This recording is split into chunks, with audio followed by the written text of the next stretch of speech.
mandado. Pero antes de hablar un poco acerca, o sea, antes de tocar el tema de la diapositiva, vamos a dar un pantallazo general acerca de los glicopéptidos. ¿Ok? Bueno, entonces hoy hablamos del grupo de los glicopéptidos.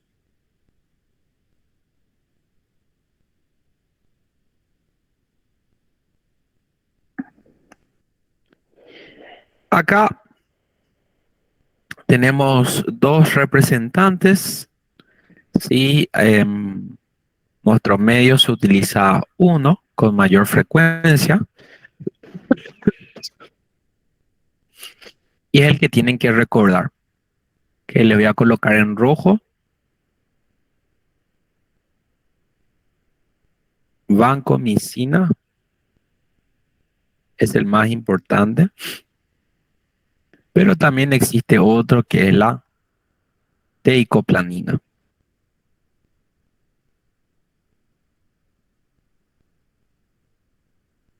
Este es el más importante. ¿Ya escucharon ustedes hablar de la vancomicina? ¿Les suena? ¿Saben para qué se usa?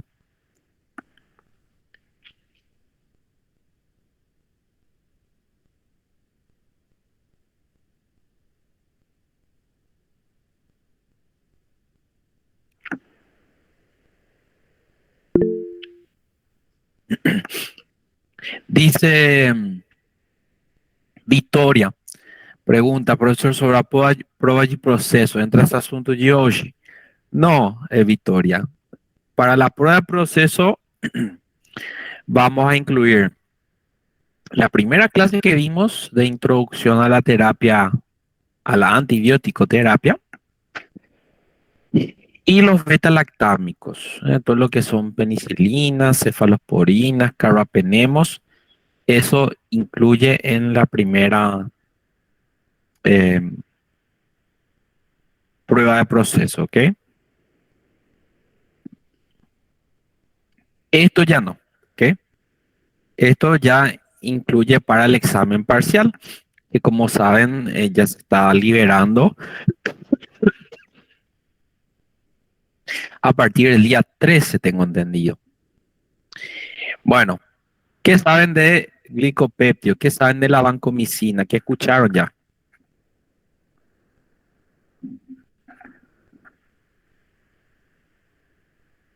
Nada.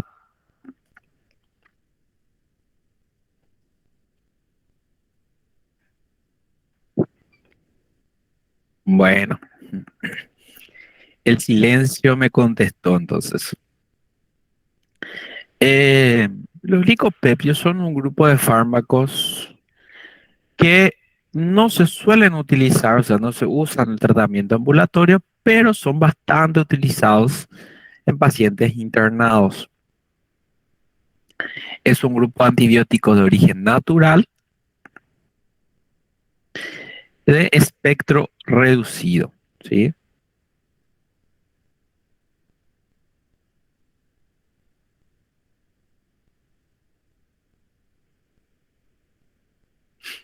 ¿Ok? ¿Cuál es el mecanismo de acción?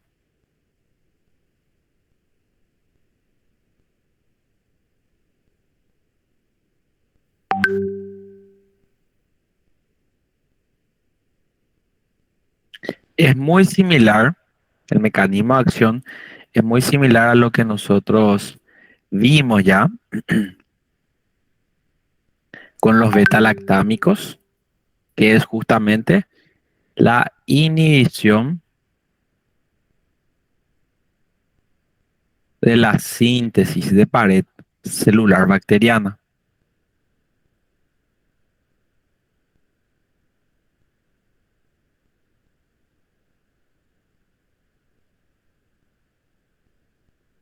¿Ok? Síntesis, inhibición de la síntesis de pared celular. ¿Ok? En general, debido a ese mecanismo, muy similar a los beta-lactámicos, consideramos que son antibióticos bactericidas. O sea, los glicopéptidos tienen una acción bactericida. Y como mencionamos, su espectro es bastante reducido.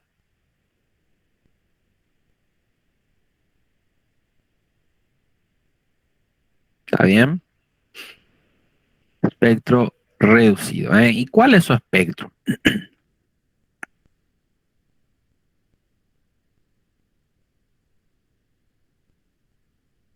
Principalmente se suelen utilizar y se reservan para tratar infecciones por cocos gram positivos. ¿Ok?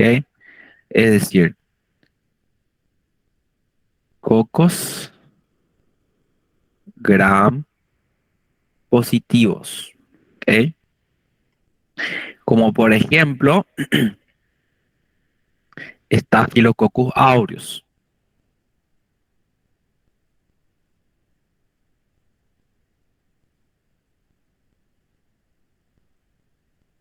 Incluso, ¿sí? Incluso los que son resistentes a meticilina. ¿Sí? También se utiliza para tratar estrepto, ¿sí? Streptoneumonía, estrepto del grupo A, inclusive el neumococo resistente a la penicilina.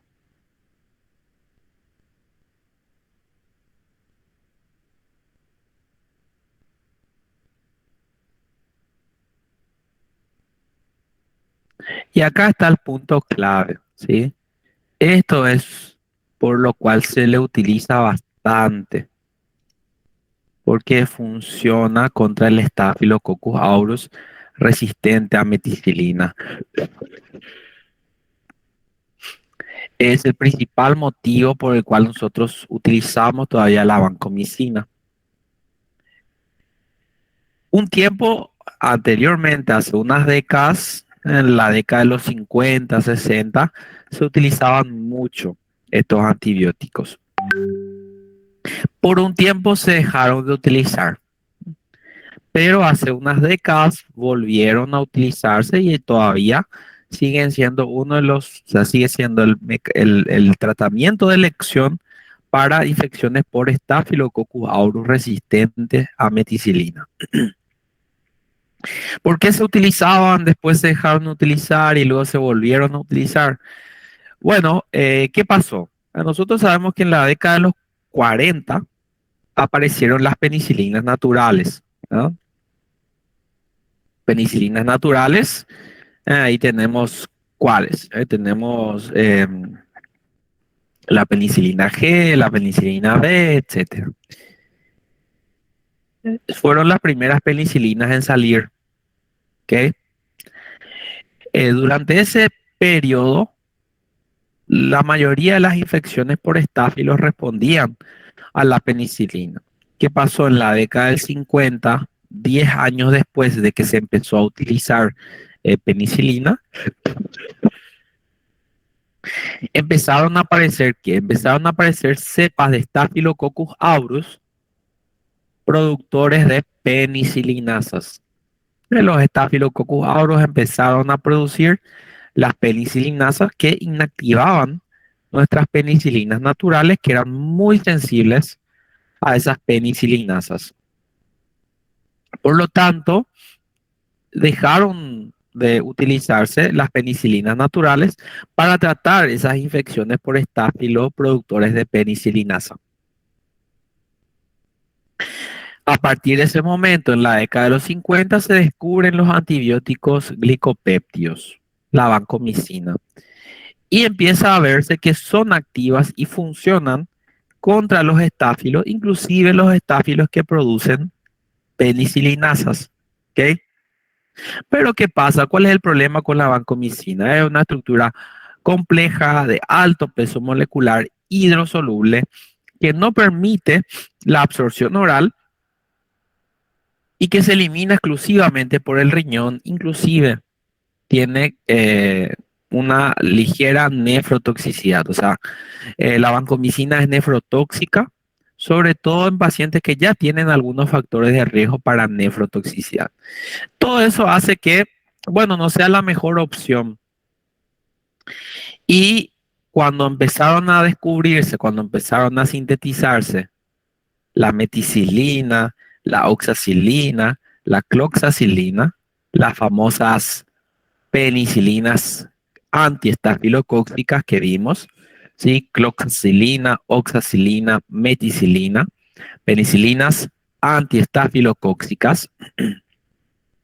Cuando empezaron a surgir estas penicilinas, dejaron de utilizarse estos glicopéptidos. ¿Por qué?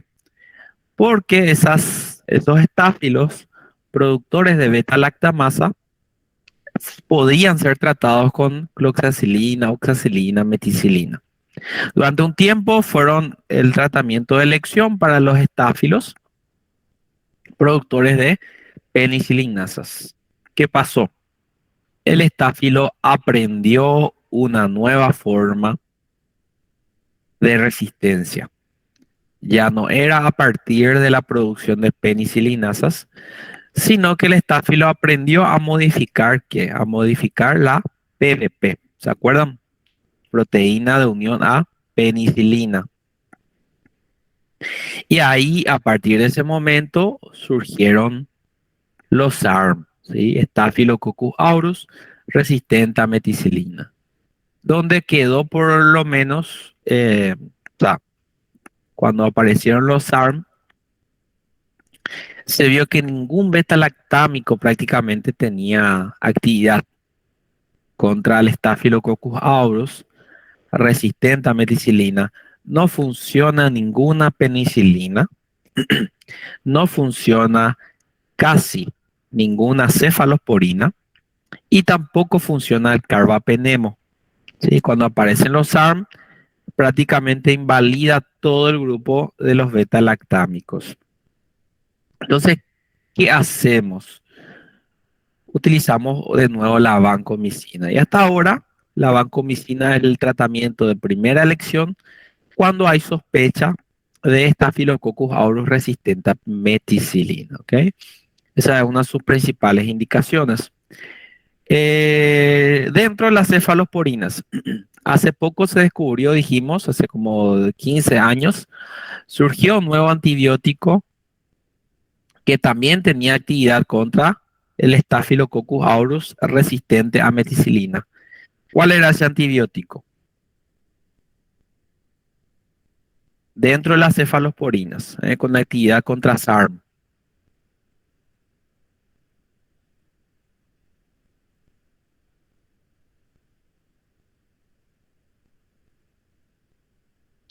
Nadie sabe.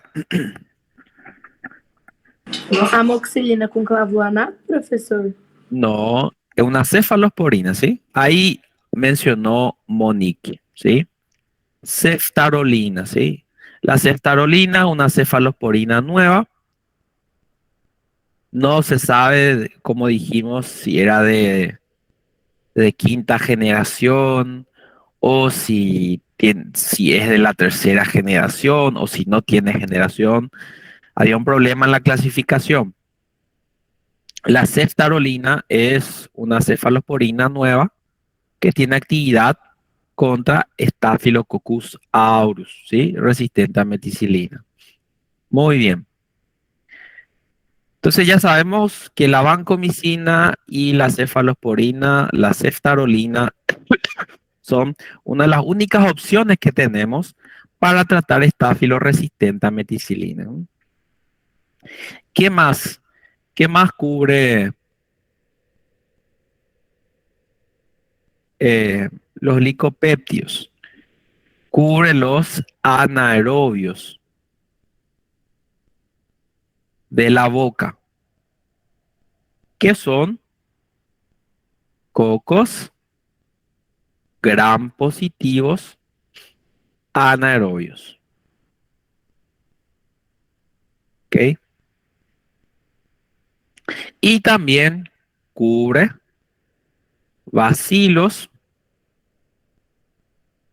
gram positivos anaerobios. Ahí tenemos el Clostridium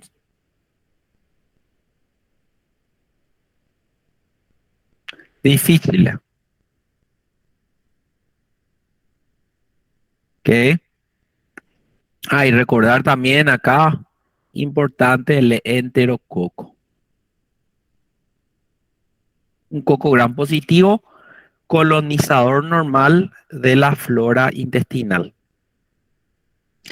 Entonces, todo lo que sea gram positivo, vancomicina, ok, cubre.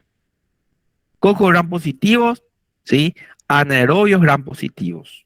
Tanto los anaerobios de la boca como también eh, anaerobios como el Clostridium difficile, que es el gram positivo. ¿Ok? Pero ¿qué pasa? Las principales indicaciones actualmente son las infecciones por Staphylococcus aureus. ¿Ok? Eh, ¿Funcionan todavía? Sí, funcionan todavía. Casi en la mayoría de las veces el tratamiento empírico con vancomicina suele ser exitoso, pero a partir más o menos del 1997 se descubrieron unas nuevas cepas de bacterias que tenían una resistencia parcial a la vancomicina. En el 2002 se descubrieron cepas del estáfilo que tenían una resistencia total a la vancomicina. O sea que ya en el ambiente empiezan a circular cepas que son resistentes a la vancomicina. Y ya en los hospitales empezamos a ver infecciones por Staphylococcus aureus que son resistentes a la vancomicina, ¿ok? Todavía no está muy extendido, o sea, todavía la vancomicina sigue siendo nuestra primera opción, pero hay algunas veces que fracasan, ¿ok? Que fracasa el tratamiento con vancomicina y tenemos que saber cuáles son nuestras opciones, ¿ok? Y van a ver ustedes que aparecen unas bacterias que tienen estas siglas. Visa o Viersa también. También empieza a aparecer VRSA. ¿Ok? Y también empieza a aparecer la VRE. La Viersa o Visa significa Staphylococcus aureus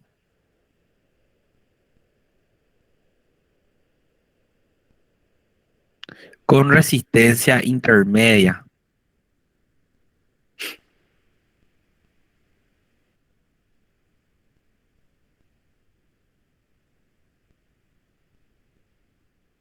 A vancomicina.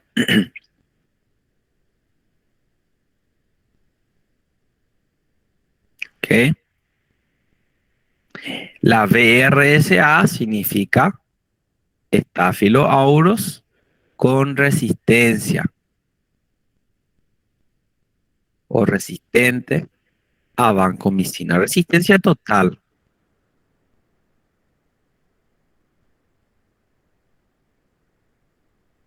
Y luego tenemos el enterococo resistente a la vancomicina.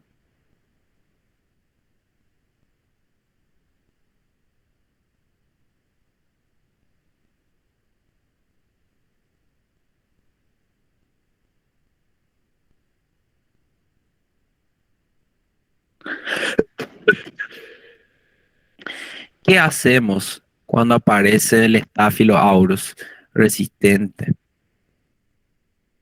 a la vancomicina? Podemos utilizar otras alternativas.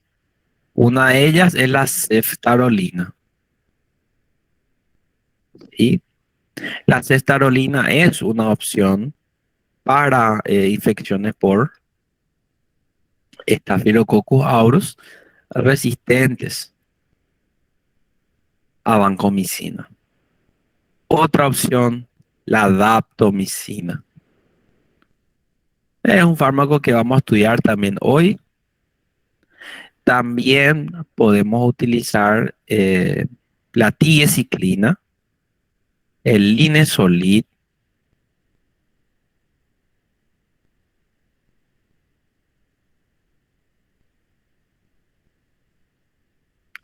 y también el trimethoprim sulfametoxazol. Hay veces que responden, ¿verdad? Con estas alternativas, hay veces que el estáfilo responde, hay veces que necesita combinaciones de más de un antibiótico, ¿verdad? O sea, el Staphylococcus aureus resistente a vancomicina es un problema serio, nos deja con muy pocas alternativas y es un problema que cada vez va a estar más presente. ¿Ok? Bueno, ¿cuáles son las principales indicaciones que también hay que saber?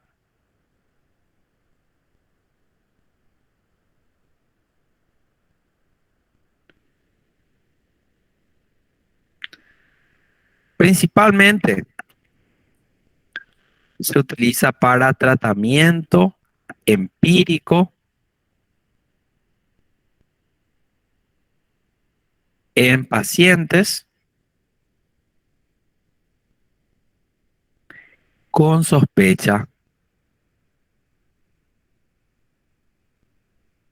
de infección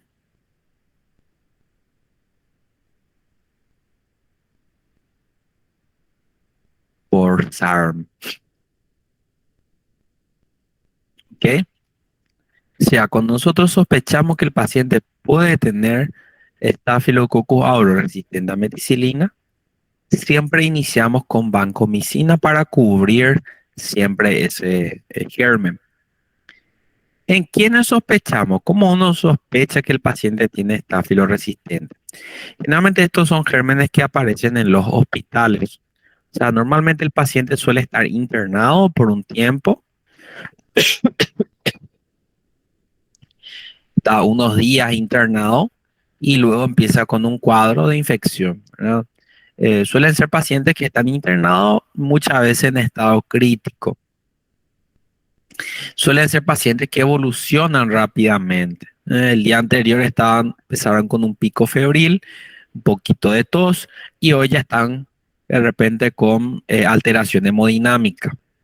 O sea, avanza muy rápidamente. En pacientes inmunodeprimidos, en pacientes críticos que desarrollan cuadros febriles estando internados, siempre hay que pensar en estafilo resistente.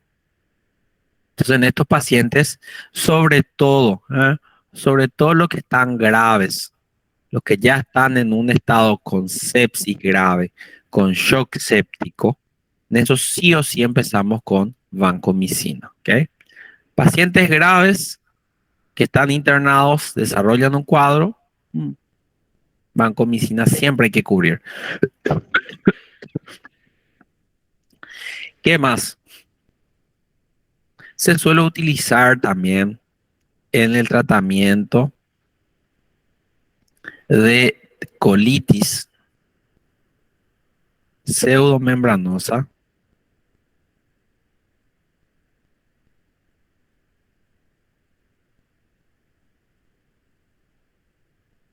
resistente a metronidazol.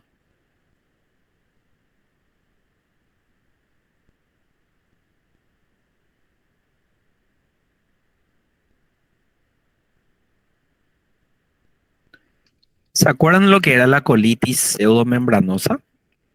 ¿O que aparecía?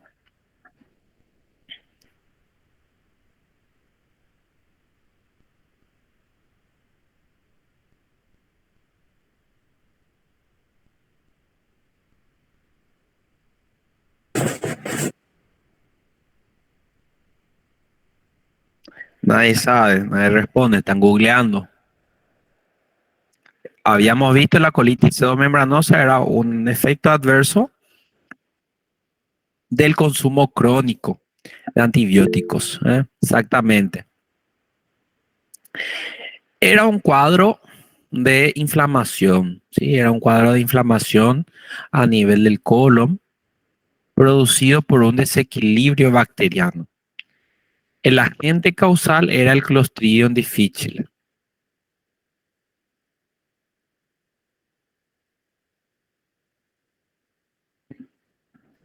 Clostridium difficile. ¿Qué causa? Bueno, causa una inflamación a nivel del colon con dolor, diarrea, muchas veces diarrea con sangre y moco y fiebre.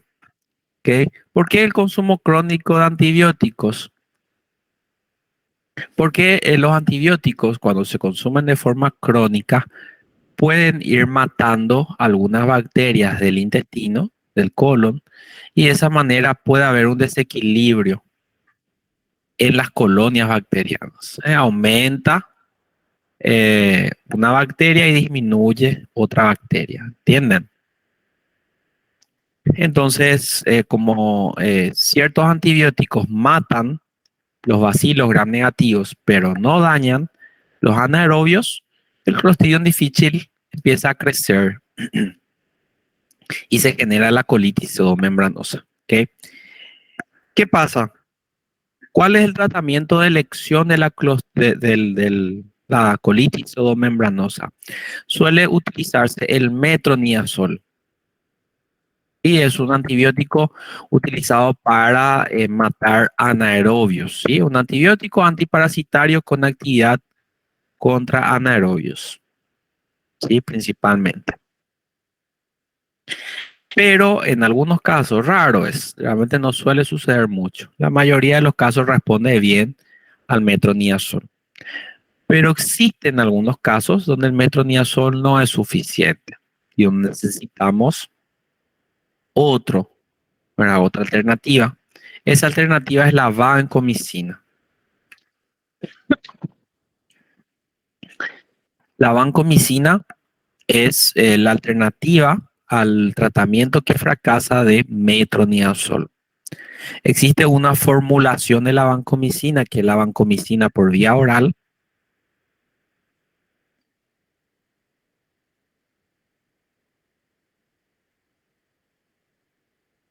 Como les dije yo, la vancomicina no se absorbe por vía oral.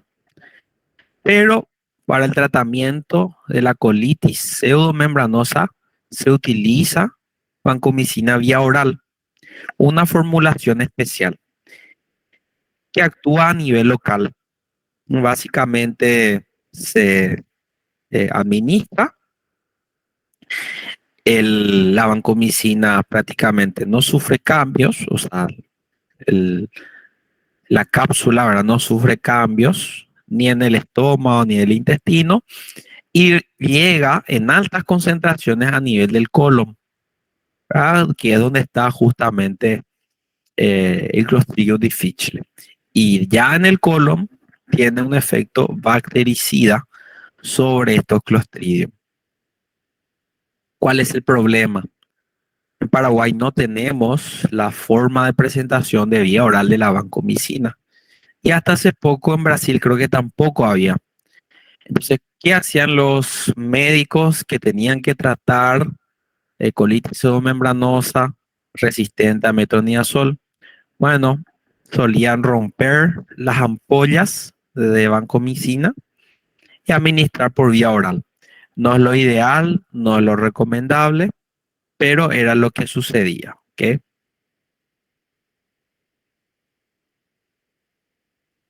¿Qué más? Tratamiento de infecciones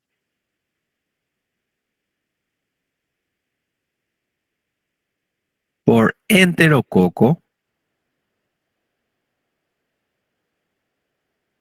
resistente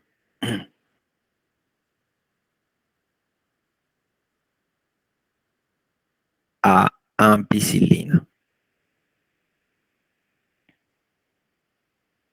¿Ok?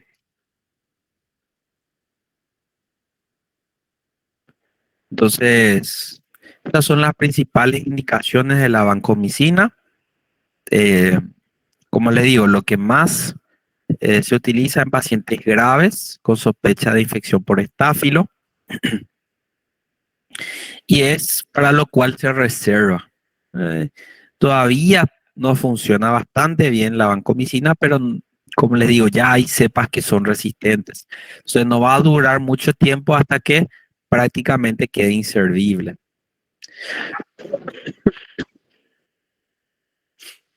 En relación a la farmacocinética, tienen que recordar lo siguiente.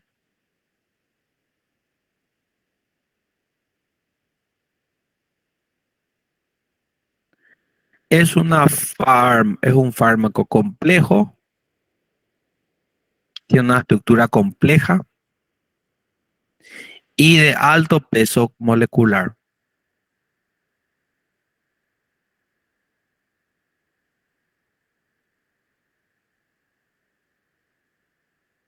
Eso hace con que la absorción por vía oral sea muy escasa, ¿sí? Menos del 1% se absorbe, o sea, prácticamente no se absorbe por vía oral, o sea, no se absorbe por vía oral.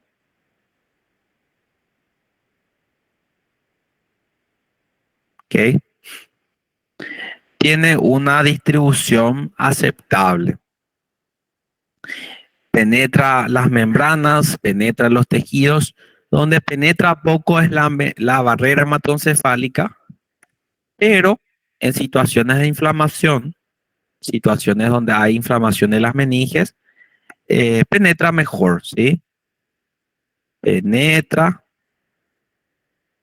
de forma aceptable.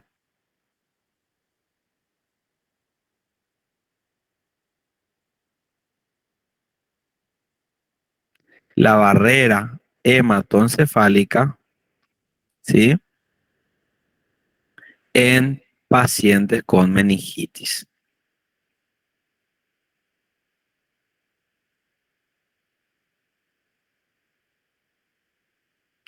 O sea, si las meninges están sanas sin ninguna infección, no suele penetrar en alto porcentaje.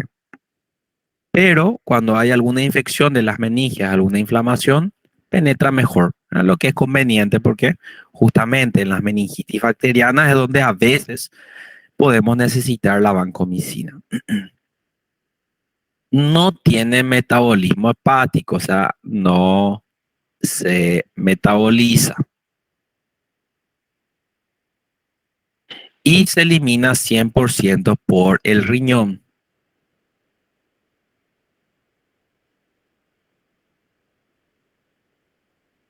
Sí, su eliminación depende prácticamente solamente del riñón, ¿verdad? Entonces vamos a ver que estos pacientes no tienen, o sea, los pacientes que ya tienen alguna lesión renal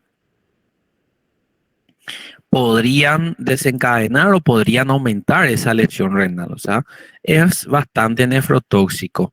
Cuidar al paciente que ya está con una insuficiencia renal de algún estadio, cuidar al paciente que tiene colapso cardiovascular, que puede tener insuficiencia renal aguda, cuidar al paciente que ya está consumiendo otro fármaco que también es nefrotóxico, ¿verdad? Existe una lista grande de fármacos con características nefrotóxicas, ¿ok?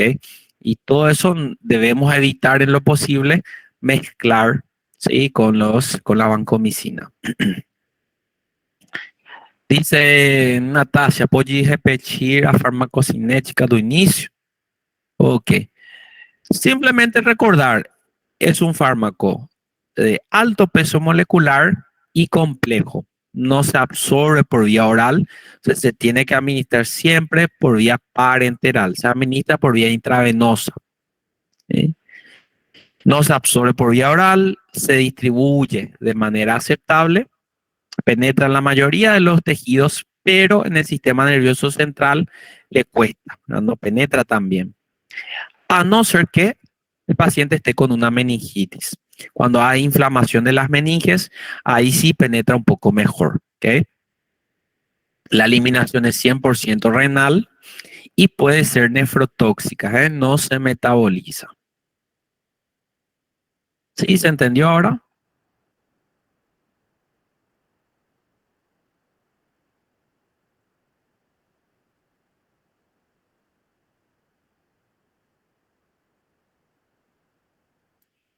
Bueno, ¿qué más?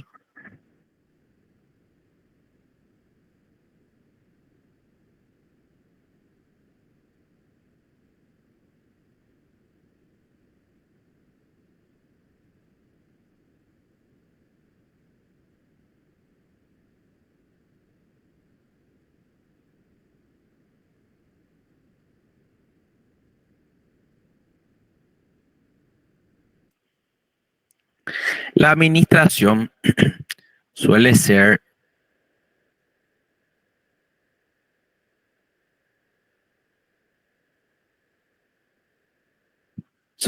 intravenoso en perfusión lenta.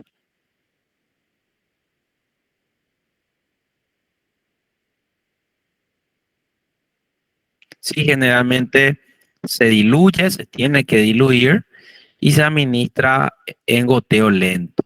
Aproximadamente en 3 horas o incluso más se administra, ¿sí?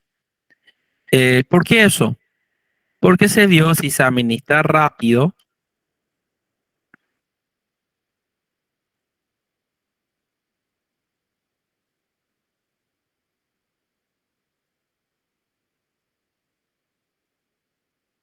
aparece un síndrome, un efecto adverso que se llama síndrome del hombre rojo.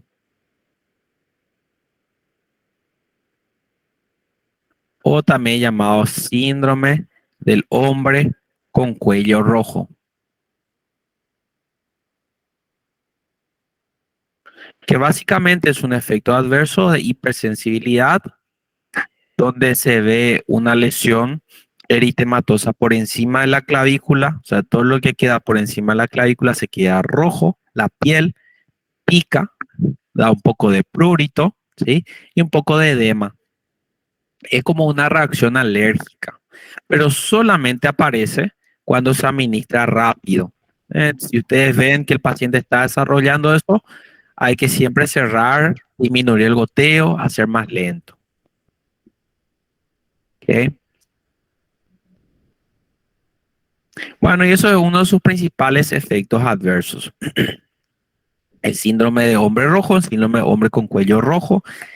Y también tenemos la nefrotoxicidad. Puede generar insuficiencia.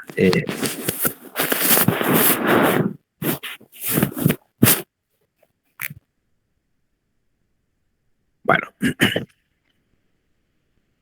yo creo que como introducción eso ya es suficiente. Ahora vamos a abrir la diapositiva. Les voy a mostrar la clase de hoy.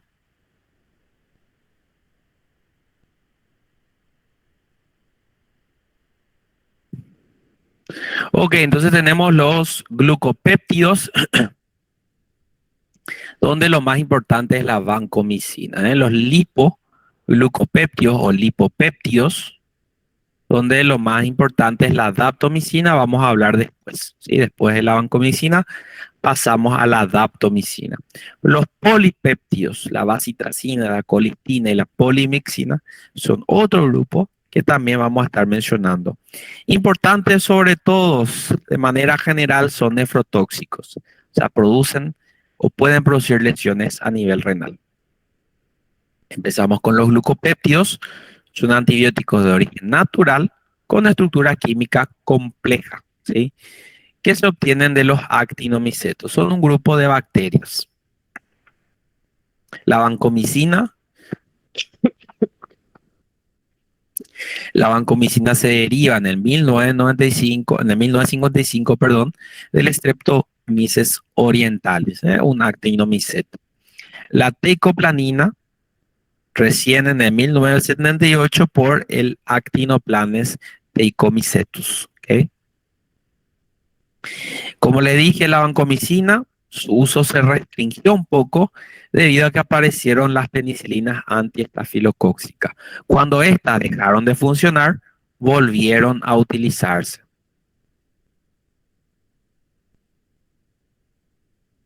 Sí, la estructura química, como pueden ver, es bastante compleja, de alto peso molecular. Eso es lo que disminuye un poco su absorción. ¿Ok? ¿Cuál es su mecanismo de acción? Actúa inhibiendo la síntesis de peptidoglicanos de la membrana. ¿Ok? Y de esa manera también alteran, o sea, primeramente disminuyen, inhiben la síntesis, causan daño en la pared, pero también se cree que aumenta, altera la permeabilidad de la membrana citoplasmática, no la pared, sino la membrana también. ¿Cuál es su espectro? Ya hablamos. Cocos gram positivos principalmente, Staphylococcus aureus, ¿sí? Staphylococcus epidermidis. El epidermidis no suele causar infecciones en pacientes sanos sin factores de riesgo, pero el epidermidis suele causar infecciones en hospitales, sobre todo infecciones de prótesis, infecciones de marcapasos, pacientes que tienen válvulas prostésicas, pacientes que tienen una prótesis articular, suelen infectarse y cuando se infectan es por estafiloepidermidis. Contextos hospitalarios sobre todo. Las vías venosas también. Vía venosa central, vía venosa periférica que se infecta y produce fiebre. Pensar siempre en el estafiloepidermidis. Streptopiógenes, Streptogalactea, que se utiliza menos realmente la vancomicina. Estos todavía son sensibles a los beta-lactámicos, entonces no hay mucha necesidad. ¿Okay? El enterococo, ¿no? Que también puede ser resistente a la ampicilina. Entonces, ¿qué nos queda? Nos queda la vancomicina. El Streptococcus pneumoniae. Existen casos donde el Streptococcus pneumoniae es resistente a las penicilinas. En esos casos podemos utilizar cefalosporinas de tercera que funcionan bien, pero también cubren la vancomicina de estos dos, ¿sí? El Peptococcus y el Peptostreptococcus son anaerobios de la boca, son cocos y cocos bacilos gram positivos. Anaerobios se encuentran normalmente en la boca y la vancomicina puede matar, o sea, puede tener un efecto antibiótico. No se utiliza tanto vancomicina en infecciones de la boca porque la mayoría responde bien al amoxiclavulánico o a la clindamicina. Mecanismo de resistencia. Vamos a ver que el mecanismo principal de resistencia es la modificación del sitio de unión. ¿Okay? En el 1997, en Japón, se reportó una cepa de Staphylococcus aureus resistente a meticilina con susceptibilidad disminuida a la vancomicina.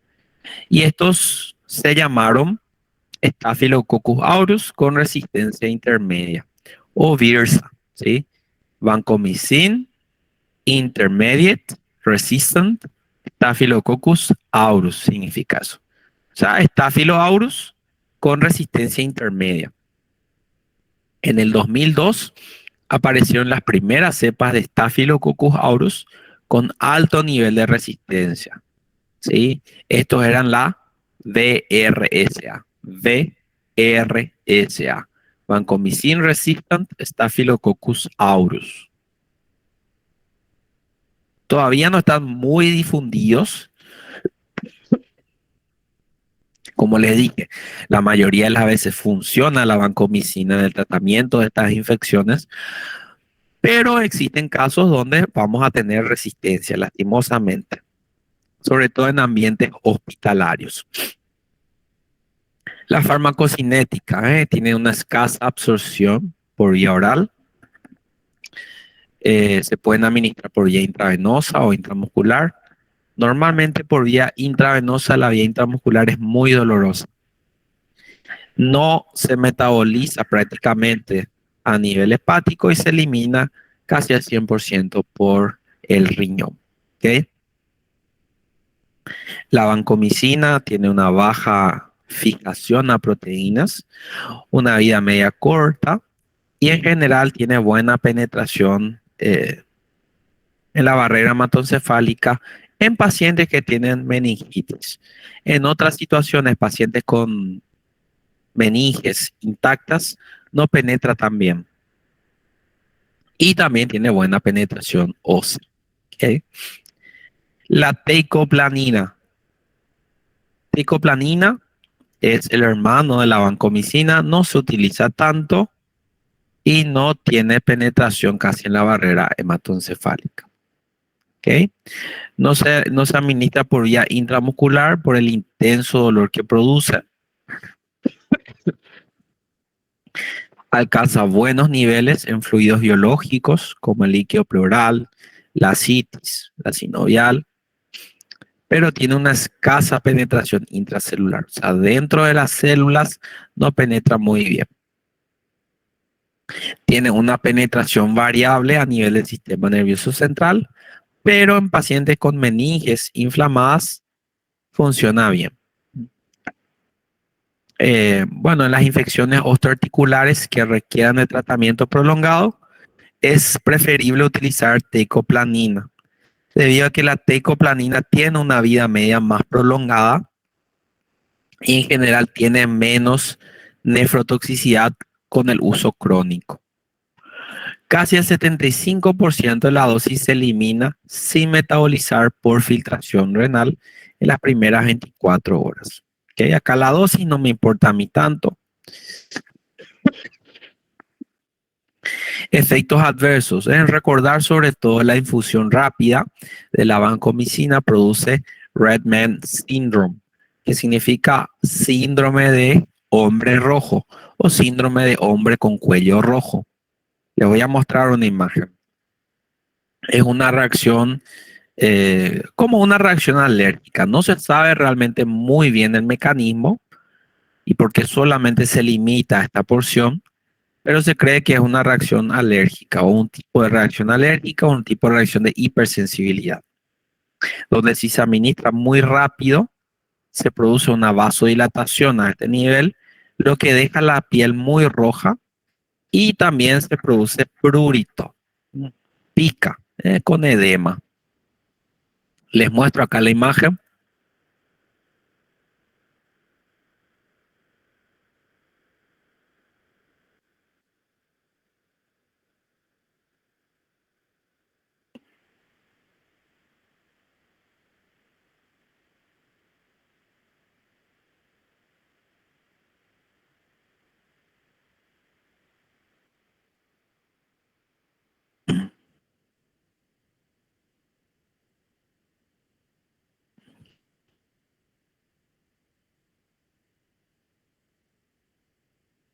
La imagen no es más tan buena.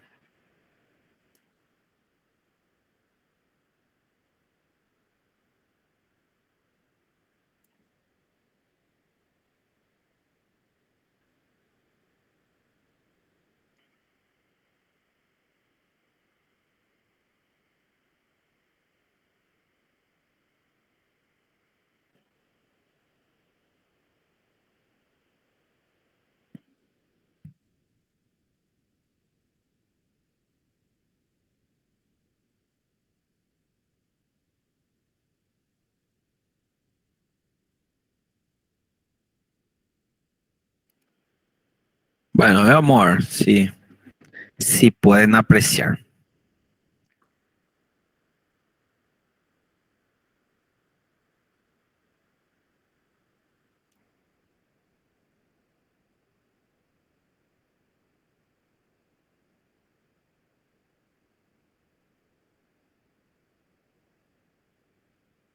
Bueno, ahí como pueden ver, esa mujer de la foto tiene sobre todo la región de la cara, las mejillas, de una coloración roja, ¿sí?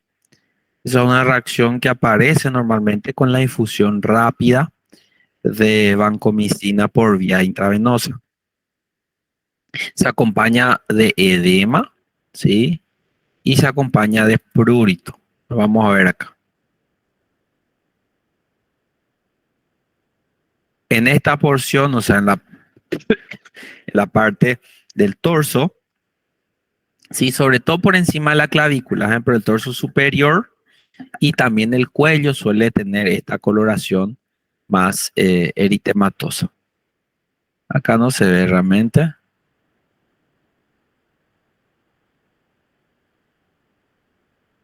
Y suele acompañarse muchas veces de prurito, ¿ok?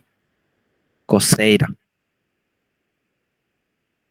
Bueno, entonces más o menos así se ve el síndrome del cuello rojo o el síndrome del hombre rojo, donde encontramos entonces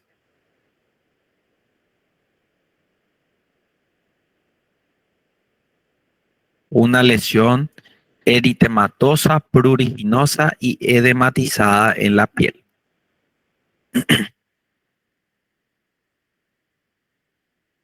Eso, como le dije, no aparece con todos y sobre todo se ve cuando se hace infusión rápida.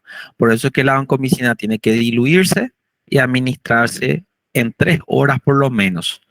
Inclusive hay guías donde recomiendan administración continua en 24 horas para tener concentraciones más estables. También puede producir flebitis. La vancomicina puede irritar las venas, sobre todo las venas pequeñas. Trombocitopenia y neutropenia es más raro. La verdad es que no se suele ver, ¿verdad? Y suele disminuir o suele desaparecer después de que se suspende el tratamiento. Trombocitopenia es la cantidad disminuida en plaquetas y la neutropenia es la disminución en la cantidad de neutrófilos. Ototoxicidad. Sí, la ototoxicidad es un efecto que se atribuyó muchas veces a la vancomicina. No está muy ligado, existen otros antibióticos más ototóxicos como los aminoglucosios, pero existen reportes de que vancomicina podría ser ototóxico, ¿sí? ¿Qué el paciente puede sentir? Puede sentir tinnitus. ¿Tinnitus qué es? Tinnitus es ese chiado, pitido, zumbido que aparece en el oído, que uno escucha un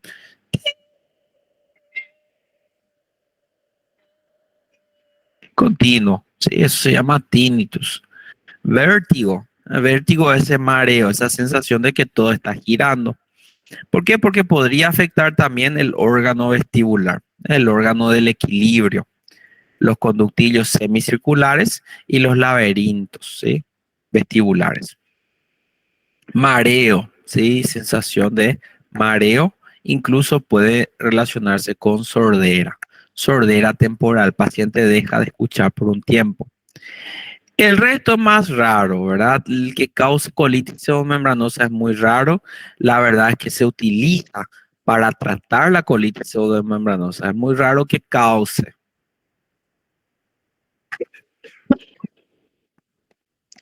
Interesante. La vancomicina tiene una acción potencial, una acción sinérgica, le llamamos, es decir, se potencia su actividad cuando se administra con aminoglucosios, otro grupo de antibióticos que vamos a ver más adelante. ¿Por qué? Porque la vancomicina lo que hace es inhibir la síntesis de pared, deja más permeable a esa célula, a esa bacteria, y de esa manera facilita la entrada de los aminoglucósidos, ¿ok? Entonces, tiene una acción sinérgica potenciadora si se combina con los aminoglucósidos, ¿ok? ¿Cuáles son las indicaciones principales? Y ahí tenemos, esto tema examen. Infecciones por Staphylococcus aureus resistentes a meticilina. Infecciones por Clostridium difficile. Infecciones por Streptococcus epidermidis meticilino resistente. ¿sí? Infecciones por estreptococos neumonía resistentes a meticilina, ¿ok? Por ejemplo, en pacientes con estáfilo resistente a meticilina, puede ser sepsis, endocarditis, neumonía, celulitis. El Clostridium difficile, sobre todo si tiene resistencia al metronidazol, ¿ok? El Streptoepidermidis meticilino resistente es generalmente asociado a prótesis, implantes, así como válvulas cardíacas, la derivación ventrículo-peritoneal que se utiliza en pacientes con hidrocefalia, catéteres intraperitoneales o intravasculares. Siempre hay que retirar también esos instrumentos, esas prótesis, a medida que hacemos el tratamiento, ¿verdad? Estreptococos, neumonía resistente a penicilina, sobre todo si el paciente está grave. Si no está grave, podemos probar, por ejemplo, la ceftriaxona. Infecciones en neutropénicos, ¿eh? ¿Se acuerdan ustedes los que tenían neutropenia? ¿Neutropenia qué era? Disminución de los glóbulos blancos, disminución de neutrófilos, ¿ok? ¿Se acuerdan que yo le dije, siempre que haya paciente con neutropenia y desarrolle fiebre, tenemos que pensar en un microorganismo? Varias veces repetimos, vamos a ver si se acuerdan. Si el paciente tiene neutropenia, está internado y empieza a desarrollar fiebre, ¿en qué bacteria teníamos que pensar?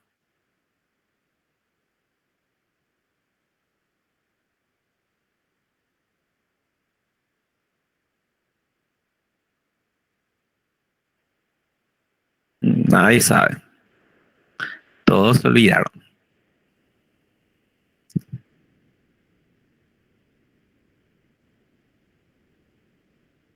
Paciente neutropénico febril.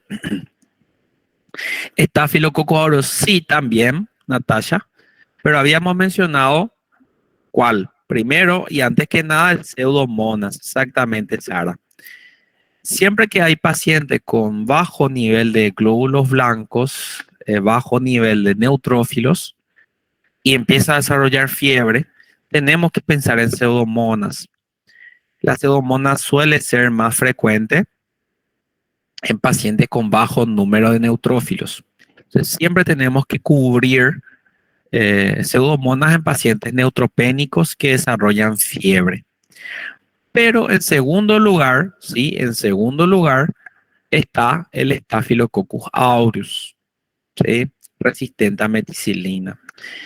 Esos pacientes que están internados son neutropénicos, tienen una baja cantidad de glóbulos blancos, perdón, también tienen riesgo de desarrollar infecciones por estáfilo. Entonces, tenemos que cubrir también el estáfilo meticilino resistentes en pacientes con neutropenia. Entonces, pseudomonas por un lado y estáfilo por el otro. Infecciones por estreptococos o enterococcus en pacientes resistentes a penicilina o alérgicos. Y en la terapia empírica, esto es lo que más se utiliza en infecciones graves y severas, donde pensamos, donde tengamos sospecha de un organismo multiresistente. ¿Ok? ¿Hasta acá se entendió?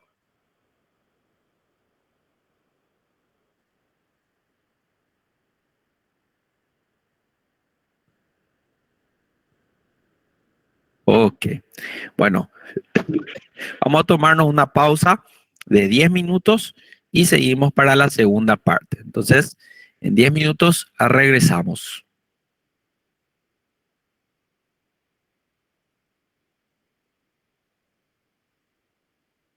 Glucopéptidos, ¿ok?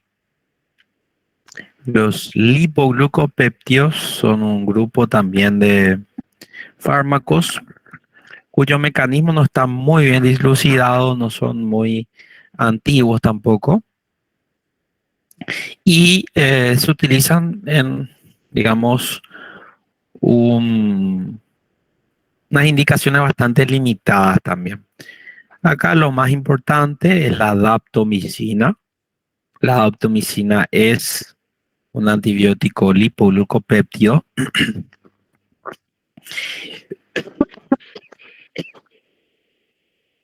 de espectro reducido. O sea, no tiene un amplio espectro, es un espectro bastante reducido. Es un lipoglucopéptido cíclico natural, activo solamente contra bacterias gram positivas. O sea, no tiene efecto sobre gram negativas, no tiene efecto sobre anaerobios, no tiene efecto sobre microorganismos atípicos. ¿El mecanismo de acción cuál es? Tiene un mecanismo donde se une por la membrana, causa una despolarización y también de esa manera o de manera secundaria inhibe también la síntesis de proteína, de ADN y ARN. Se cree que ese mecanismo, como actúa en varios puntos, no se sabe realmente muy bien cómo exactamente, pero se cree que tiene un efecto bactericida.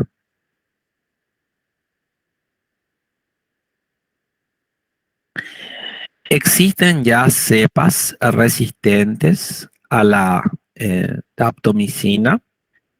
No se sabe cuál es el mecanismo exacto de la resistencia de estos microorganismos, pero se detectaron ya cepas de Staphylococcus aureus resistentes a la daptomicina, de Enterococcus también, ¿sí? Tanto el fecalis como el faecium, sobre todo en pacientes graves, ¿verdad?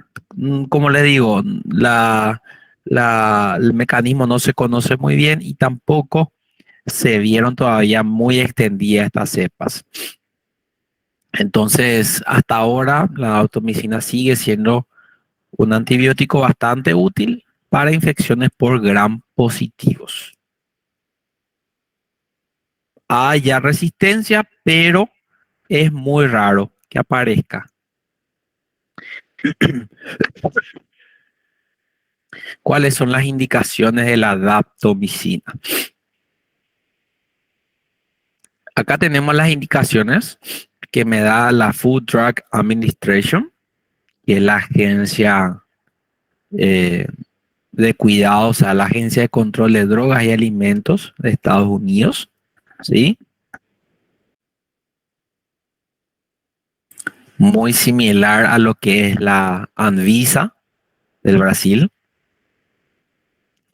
Y luego tenemos la Agencia Española de Drogas, de Medicamentos y Alimentos y la Agencia Europea de Medicamentos y Drogas. ¿Okay? Esto es europeo, esto es Estados Unidos. Y esas son las directrices que tienen o las indicaciones para las cuales están aprobados el uso de daptomicina. Infecciones complicadas de piel y partes blandas.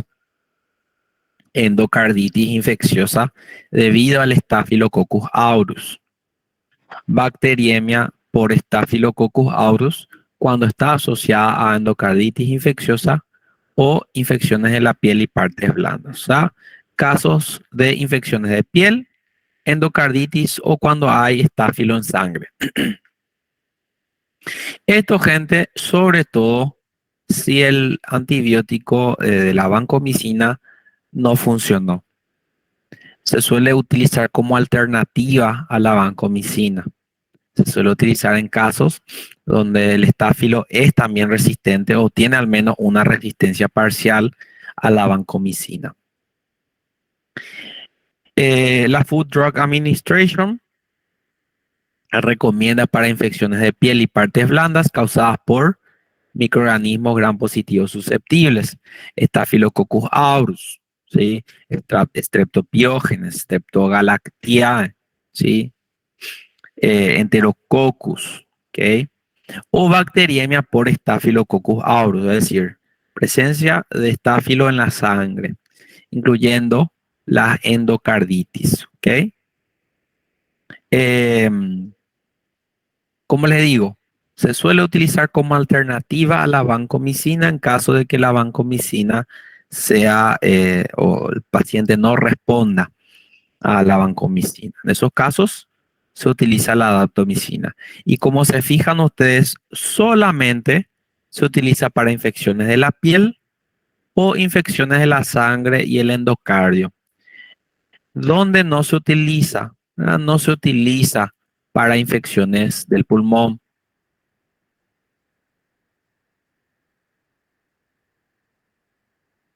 ¿Por qué? Porque la daptomicina es inactivada por el factor surfactante. ¿Sí? En nuestros pulmones nosotros tenemos una capa, ¿verdad? Ahí tenemos dipalmitoil, fosfatil, inositol, no sé qué. Es una capa de un líquido bien pequeñito que es el factor surfactante. Todos los alveolos están cubiertos por factor surfactante. Eso evita el colapso de los pulmones. El factor surfactante inactiva la daptomicina. Por eso es que no se indica daptomicina en infecciones pulmonares. No sirve. ¿Okay? En relación a la farmacocinética, no se absorbe por vía oral prácticamente. Es muy similar en ese aspecto a la vancomicina, ¿sí? Tiene una distribución bastante aceptable, pero no penetra muy bien la barrera hematoencefálica, ¿ok? Se une de forma reversible a las proteínas de manera independiente a su concentración. El metabolismo hepático es muy bajo, depende principalmente del riñón. Por eso es que la daptomicina también tiene potencial nefrotóxico. Eso también tienen que saber. Así como la vancomicina, la daptomicina también puede ser nefrotóxico. Puede producir un aumento de la creatinina, fallo renal, ¿sí? Por ser nefrotóxico. Es el principal efecto adverso que tienen que recordar. De manera secundaria pueden recordar que tienen a veces alteraciones musculoesqueléticas, pueden producir destrucción parcial del músculo, rhabdomiólisis, sobre todo en pacientes que tienen insuficiencia renal y no eliminan bien la droga. Es muy raro que ocurra, ¿sí? Hipersensibilidad, como toda droga, puede causar, ¿sí? Alteraciones en la médula ósea son más raras, ¿sí? ¿Ok? Entonces, ¿qué tenemos que saber de la daptomicina? Tenemos que saber útil para bacterias gram positivas, es de espectro reducido, es bactericida, es una alternativa a la vancomicina en pacientes que tienen infecciones por gram positivos resistentes a la vancomicina. Y es bastante nefrotóxico, ¿ok? Entonces, principalmente esos puntos son importantes acerca de de la daptomicina. ¿Sí? ¿Se entendió hasta acá?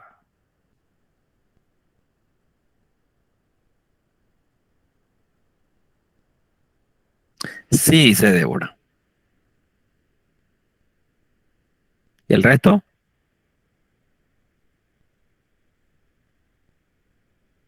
Bueno,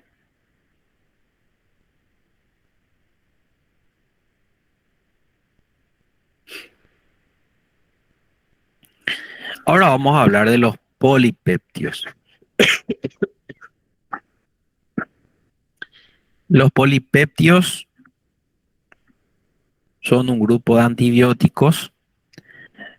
También son, digamos, situaciones extremas ya. No son muy difundidos en general. Ahora, cuando ya el paciente no tiene opciones, recurrimos a los polipeptios. Se utilizan en pacientes con infecciones resistentes, multiresistentes. Y vamos a ver que también son bastante nefrotóxicos. ¿Ok?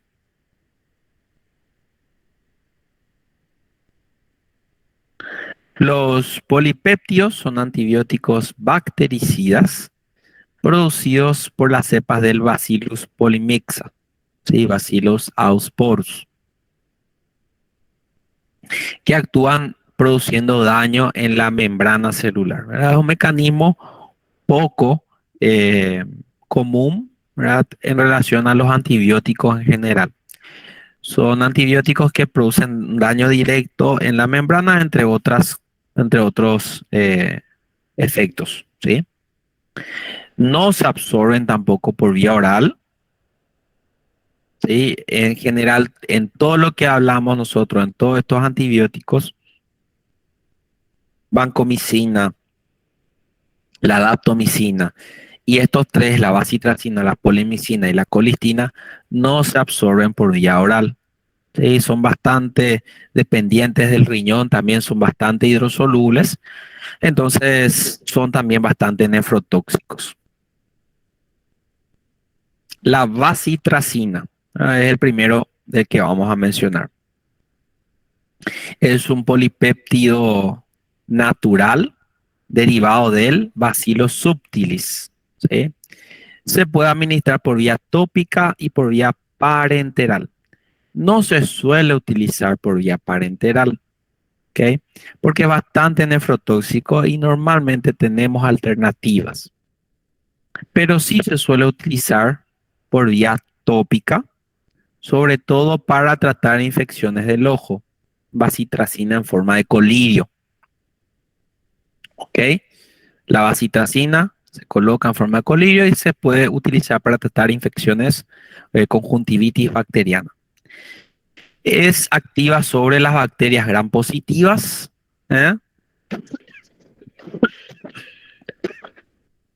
Y solo sobre las bacterias gram positivas. Es de espectro reducido. Rara vez, como le digo, se utiliza por vía parenteral. Tenemos mejores opciones y es muy nefrotóxico. Entonces, por eso no se utiliza. ¿Ok? Y sobre todo se utiliza en forma tópica, ¿sí? Superficial, para tratamiento de infecciones del ojo, ¿sí? Conjuntivitis o infecciones de la piel. El mecanismo de acción no se conoce del todo. Se cree que causa daño directo a la membrana, pero también inhibe la incorporación de aminoácidos y de nucleótidos en la pared celular. ¿Okay? En general es considerado, digamos, hidrosoluble. Realmente su estructura peptídica es bastante compleja. Al administrarse por vía oral se elimina totalmente, o sea, se destruye totalmente. Entonces la única vía de administración es la parenteral o a través de la piel en forma superficial, ¿verdad? Eh, pero ¿qué pasa? Si la piel está muy dañada, si tenemos esa capa de epidermis, si la capa de epidermis está dañada, por ejemplo, en grandes quemaduras eh, o en heridas muy grandes infectadas, se puede producir cierta absorción del fármaco, porque en ese caso el fármaco estaría pasando directamente a la dermis y por lo tanto a los vasos sanguíneos. En esos casos no se recomienda administrar bacitracina por el riesgo justamente de absorción y por el riesgo que existe de nefrotoxicidad. ¿Ok? Entonces, no utilizar en piel dañada, en grandes quemaduras o en heridas complicadas. ¿Ok? Cuando se administra por vía sistémica, se elimina principalmente por eliminación renal. ¿Ok? ¿Cuáles son las indicaciones? Sobre todo dos, ¿sí? En forma tópica, infecciones de la piel y infecciones oftálmicas, conjuntivitis. Raro, no se usa, no van a ver infecciones respiratorias en niños, muy raro. ¿Por qué? Porque produce nefrotoxicidad y tenemos muchísimas mejores opciones. ¿Ok? La colitis pseudomembranosa también es una opción de tratamiento. ¿Cuáles son las contraindicaciones? No se debe utilizar para grandes quemaduras, heridas profundas o picaduras de animales, porque en esos casos tenemos el riesgo de que se absorba por esas heridas. ¿Sí? No utilizar, ¿sí?, en pacientes con nefrotoxicidad. En el embarazo se caracteriza por ser categoría C. Solamente en caso de que la vida de la madre corra riesgo, se podría utilizar. Y en el caso de que no haya ninguna otra mejor opción, lo que es raro hasta ahora. A lo mejor de acá a algunos años se utiliza mucho más. ¿Ok? ¿Cuáles son las interacciones? Pensar las interacciones que pueden tener con drogas nefrotóxicas. ¿Ok? Los aminoglucósidos, que son un grupo de drogas que vamos a ver enseguida. La anfotericina, ¿sí?, que es un antifúngico. Cisplastino, ciclosporina, que son inmunodepresores. Algunos quimioterápicos también, en mezcla con bacitracina, aumentan su potencial nefrotóxico. ¿Ok? ¿Cuáles son las reacciones adversas? Nefrotoxicidad. Eso es lo que tienen que recordar principalmente. Otros polipéptidos, es importante. Se pregunta, colistina. ¿Por qué es importante la colistina? Porque la colistina sí se administra por vía sistémica, o sea, sí se puede administrar por vía intravenosa. Porque la colistina también es nefrotóxica. Y porque la colistina es una alternativa a los carbapenemos. ¿Sí? ¿Se acuerdan? Bacilos gram negativos. No sé si, creo que no, ¿verdad? Mucha información. Cuando hablamos nosotros de las cefalosporinas y hablamos de los beta-lactámicos en general, dijimos que el principal mecanismo de resistencia de este grupo era la producción de beta-lactamasas.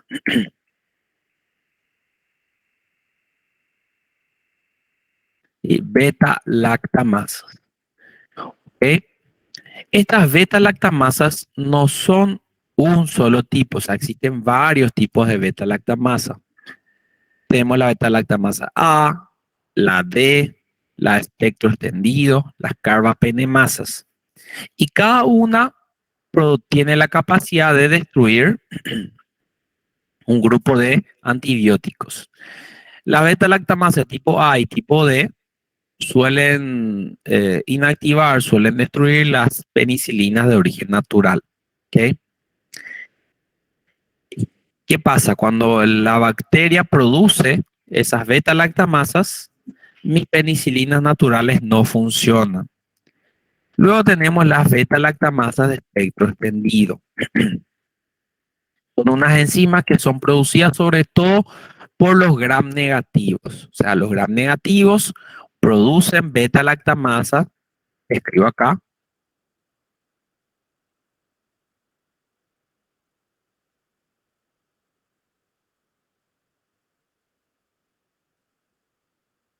y beta-lactamasas de espectro extendido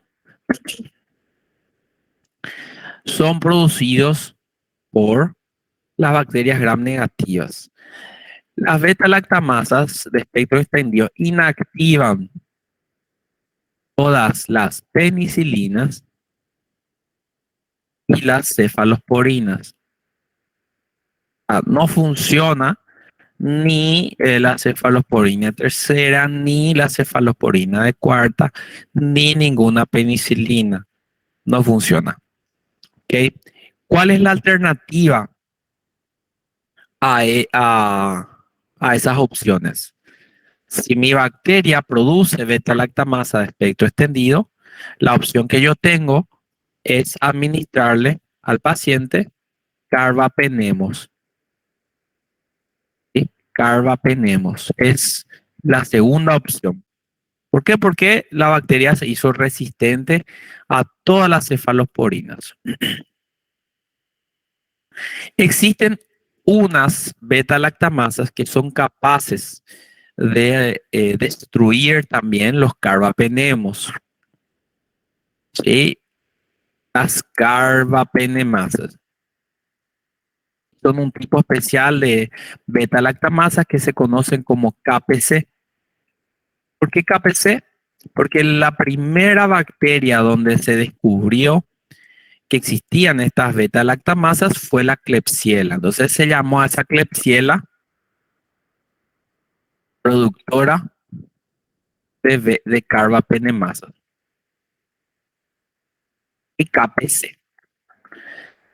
Ahora todas las bacterias, sobre todo gram negativas, que tienen la capacidad de producir carbapenemasas se llaman KPC, independientemente si sean Klebsiella o no, porque nos estamos refiriendo al tipo de beta-lactamasas. ¿Qué pasa? Cuando la bacteria es capaz de producir esa beta-lactamasa, nos quedamos sin opciones prácticamente. eh, no funciona ni el meropene, ni el ertapene, ni el carbapenem, o sea, no funciona ningún carbapenemo, ¿sí? ¿Qué pasa? ¿Cuáles son las alternativas? Las alternativas son los aminoglucósidos, que son un grupo de antibióticos que vamos a ver ya enseguida, y la otra opción son o es la colistina. Y son alternativas a las infecciones por esas bacterias. ¿Está bien? Entonces, en casos donde nosotros tenemos infecciones por bacterias productoras de carbapenemasa, la famosa KPC, lo que nos queda es utilizar o aminoglucósidos o colistina. Hay veces que inclusive hay que utilizar en combinación o en combinación con el carbapenemo. Por más que tenga cierta resistencia, se sigue usando. En estos casos es bastante difícil la situación porque estos antibióticos son muy nefrotóxicos, o sea, producen mucho daño a nivel renal. Por eso es importante la colistina porque es una de nuestras últimas alternativas en el tratamiento de bacterias gram negativas productoras de carbapenemasas. ¿Ok? Interacciona con los lípidos, interactúa, mejor dicho, con los lípidos de la pared celular y la membrana citoplasmática. Puede producir un daño directo sobre la membrana. El espectro, sobre todo gram negativos aerobios, ¿sí? Difunde más los tejidos, no penetra el líquido cefalorraquídeo y no llega en buenas concentraciones a algunos compartimientos. Se elimina principalmente por filtración glomerular y eliminación renal y es bastante nefrotóxico. Por último, la polimixina B. La polimixina B es muy parecida a la colistina. Tiene el espectro sobre todo para gram negativos, cubre Pseudomonas, E. coli, Haemophilus, Klebsiella, Aerobacter, gram negativos en general. Eh, la polimixina se podría administrar por vía intravenosa, pero normalmente lo más común de ver es su administración por vía tópica, ¿eh? En forma de cremas, en forma de ungüentos, colirios también, más que nada. Por administración sistémica, en forma intramuscular o en forma intravenosa, es muy raro. Existen mejores opciones y la polimixina B tiene una alta capacidad de producir también nefrotoxicidad. ¿Sí? Son bastante nefrotóxicos. ¿Ok? Bueno, ¿entendimos eso?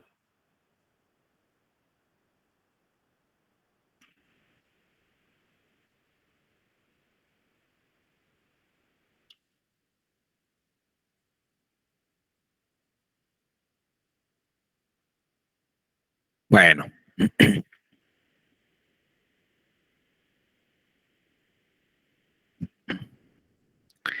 Entonces eso es el grupo de los glicopéptidos, los polipéptidos y los lipopéptidos.